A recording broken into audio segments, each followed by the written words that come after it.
up, guys? Thank you so much for checking out this video. I'm Anthony. If this is your first time here to the channel, I want to welcome you to the Silver Screen Analysis. Today we're going to be talking about The Predator, directed by Shane Black, starring an ensemble cast headlined by Olivia Munn, Boyd Holbrook, Keegan-Michael Key, Jacob Tremblay, and Sterling K. Brown. Now there's going to be some spoilers in this review, so you have been warned. The story in this one follows a group of ex-soldiers and a science teacher that are going to have to work together to protect the human race when an advanced predator is summoned to Earth by a young boy on accident. It's thin, but definitely a doable plot. Now, as for the other films, I think the first Predator is an all-time classic. I think the sequel with Danny Glover was a step down, but still very much able to capture that raw, gritty tone of the first, and I enjoy watching both of them to this day. I also enjoyed Predators in some facets, although I haven't had the urge to rewatch it in a long time. I thought there were some questionable casting choices. It also was overly reliant on familiar faces and definitely had some odd story choices, but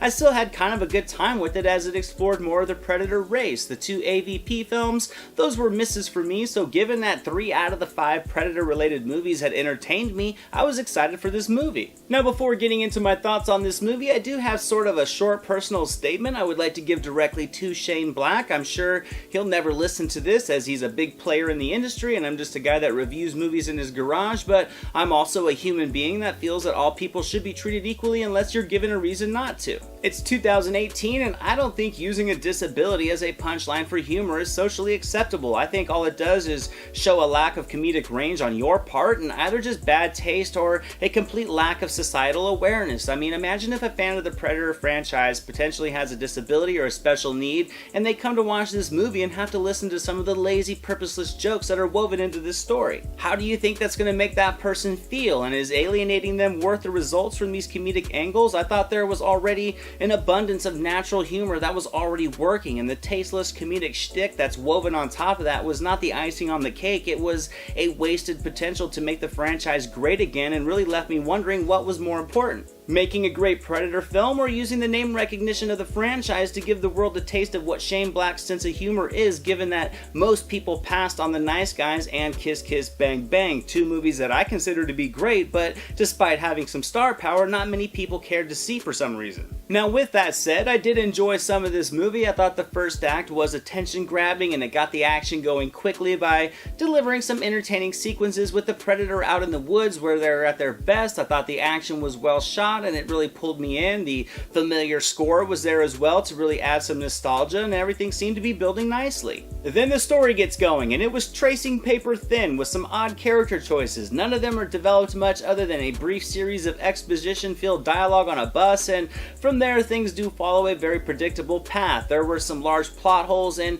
a lot of story conveniences. I mean, we have a Predator ship entering the atmosphere. It almost takes out 2 military jets, yet only this ragtag group of soldiers and a science teacher seem to be on the mission to stop them. I know we do get Sterling K. Brown and his group of whatever they were supposed to be. I guess bad guys in tactical gear is what they could be called, but what I'm getting at is that for the years this film had to develop, it was shocking to get a script this thin. I mean, it felt very much like the blockbuster formula with an overuse of humor and some textbook late third act sequel building. It has some splashy action, but it didn't mean anything other than getting to see the Predator slice up some people, which we have seen for years. Also, the digital effects in this one did not look as good as the practical effects did back in the first 2 movies. It was overly clean in its appearance and felt entirely too much like a studio production and not like the gritty game of like Human versus Predator that I was hoping for. It completely abandons that familiar score to bring in a generic action-esque tone that sounded like something you could download from the royalty-free section of the YouTube Creator Studio. Some of the action is admittedly very well crafted and other moments certainly are not. Some are over-edited, and even one instance has a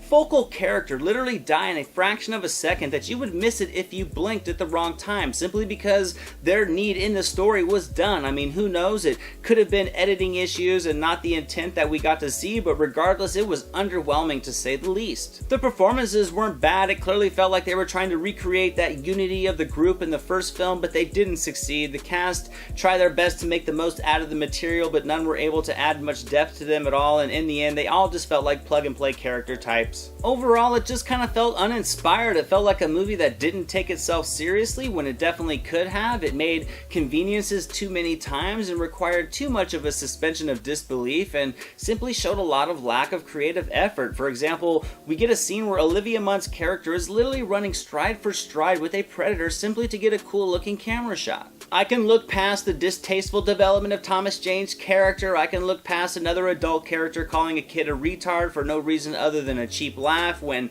really laughing at a joke such as that only reveals more about that individual. I can look beyond all these awkward and ignorant attempts at humor to see what the rest of the film was. And when doing so, I just see a storyline that felt very much like a cut and paste action film, more of a retreaded plot with a late fourth quarter attempt at sequel building with an Iron Man style Predator suit tacked on. And well, if you have seen this movie, you will know what I mean when I say I hope to God they don't have a 42 long. So overall, I'm going to give The Predator 60% on the entertainment meter. It has its moments, but not nearly enough of them. It has a familiar cast, but they've all been better in other projects. There are some fun action sequences with The Predator that hit with impact and some natural humor that had me laughing, but it was also overly cringeworthy way too often with a thin plot that overall took the focus away from The Predator itself. Thank you all so much for watching this video. I hope you enjoyed it. If you did, hit that thumbs up button, share it with your friends, leave a comment. I love to hear from you guys. If you haven't yet, subscribe to the channel, hit the notification bell so you can be alerted when all the new videos pop up.